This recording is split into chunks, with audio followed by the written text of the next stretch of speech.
May mga drag queens naman na kaya nila 30 minutes na. Oo eh. Oo. Pero mukhang 30 minutes na.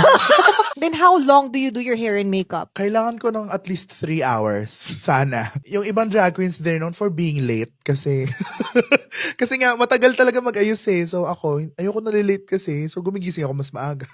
Pero like, Mag-ayos. because makapal yung makeup? Because makapal yung makeup, maraming matagal yung process. Yung iba-iba eh. May mga drag queens naman na kaya nila 30 minutes na. Oo eh. Oo.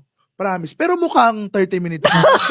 Ako kasi, a big part of my drag is my makeup. As in, I'm known for always being... Snatched. Yes. Oo. Kanyari, etong nakikita niya ngayon, na ganda-gandahan na makeup. Ito yung ganda-gandahan ko eh. Meron pa akong iba na, nag-creative ako, iba-ibang itsura. Oh, sa bagay. I can imagine. So, kaya I take time with my makeup. Oo. Yung iba nga parang may mga contacts pa na mga kakaiba, mga ganon-ganon, Oo, di marami ba? talaga.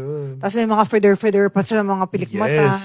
So, let's say average would be 3 hours. I need 3 hours. Yeah, I think normal yung 3. Yes. I can Ako, I love to imagine. take my time din. Pero kapag may time limit, kaya sa Drag Race, Oo. may time limit doon. 1 hour lang, dapat lahat tapos na. Paano? Hindi ko rin alam kung paano namin yun nagawa, pero siguro may pressure kasi adrenaline, so 1 Tsaka hour feeling ko talaga. hindi sobrang, hindi na kayo masyado nagbe-blend-blend. Ay, ako, ganda pa rin ako na. Ay. Ako sa iba.